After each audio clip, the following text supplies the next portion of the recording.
Welcome to Koli Bar, the winning awards bar in Malaysia. Yeah, and I'm Jason Soon. I'm MONIN Beverage Innovation Manager and also flavor curator for MONIN Asia. And I'm Theri Burhan, editor and founder of Starter Tables. We are an independent food and drinks media covering the ins and outs of the industry to inspire the hospitality community and food lovers. So today, Jason, who are we speaking to? Well, today I'm nervous for today's podcast. Yeah, I'm gonna speak to all female. Oh dear, you're the only male actually. And they are the one of the leading female in industry. Yeah, female voices, yes. So, in celebration of International Women's Day, so we are going to speak to three leading F&B voice in a different role. So we have bartender, we have chef, and we have operator. Yes. Yeah, and also let's introduce them. Yeah, so we have Angel Ng. She's a bartender. Yeah, so she also founder for My Bartender Handshake. It's a community for bartender and mixology in Malaysia. And then we have Jenifer Kuah. Wow, she's the pioneer, leader figure in the F&B scene here. She is operator for Studio Restaurant. Yeah, and also formerly as we know as Sitka Studio. So it's a European tasting menu concept restaurant, and then she also part of Food Foundry.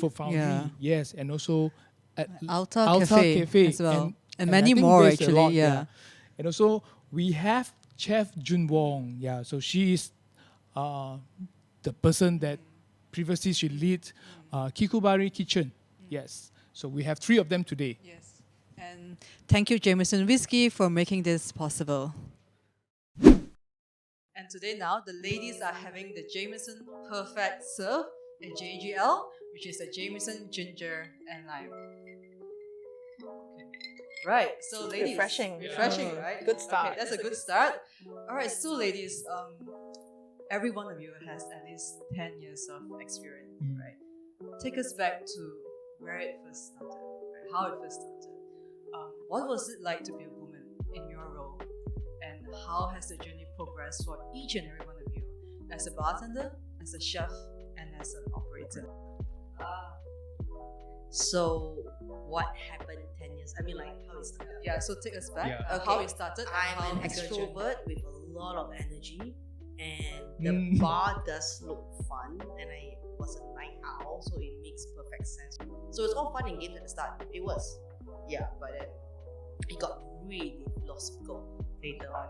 But what does it mean to be a woman bartender now? How has it progressed over the 10 years? In Malaysia, just really in Malaysia, the progress definitely has improved, but it wasn't fast enough.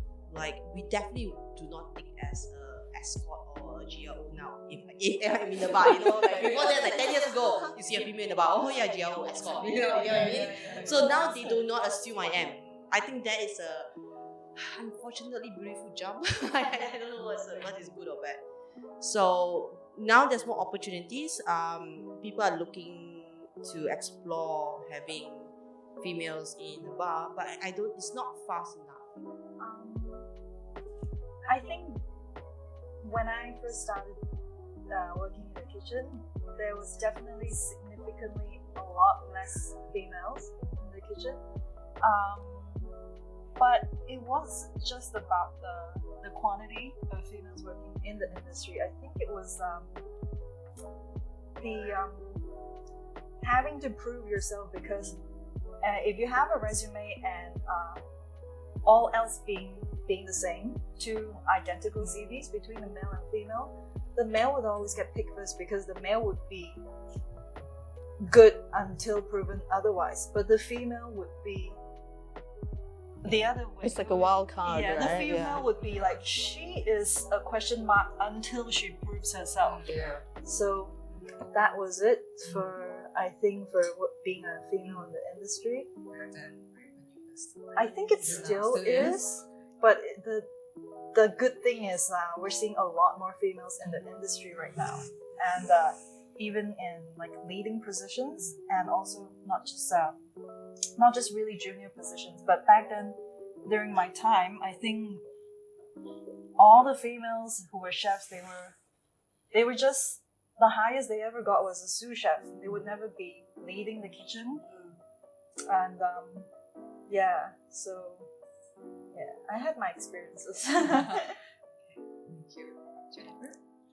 Yeah, so I had a previous career to this. I was a lawyer, so the call of food was very great for me. You know, I waitressed in university, was constantly searching for food. You know, but I think I envy actually the younger generation, because I think that there were less even coming out of university, it was there were even less opportunities for women in F&B. You know, like nobody quite knew in my time, like, you know, what to do, or you know, what sort of role you could play in the industry. So I left law and then started Food Foundry, my first. And I was just completely just jump into the water, deep end, you know, don't know what I was doing. In Malaysia, 15 years ago, that was when I started, there wasn't even chefs, like proper chefs, you know, in the market. They were either in cooking because they had no choice, but it wasn't. Or yes, or someone from the hotel. So it was, 15 years ago was just dire. So I have seen a lot of improvement in the industry, of course, you know, especially in the last 5 years, which is nice, you know. And that is in general. It's not just women, you know. So in an industry that's young, you already have no chefs. So to look for a female entrepreneur, actually there were a few women food entrepreneurs that I knew, sold out, you know. It was helmed by Michelle Kuah.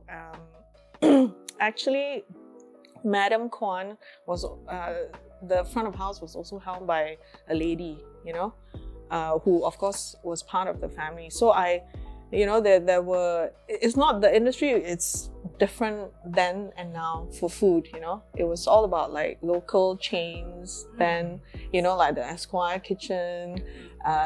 So it's really nice to see a lot of independent restaurants. But is it true though that the F&B space is largely male dominated?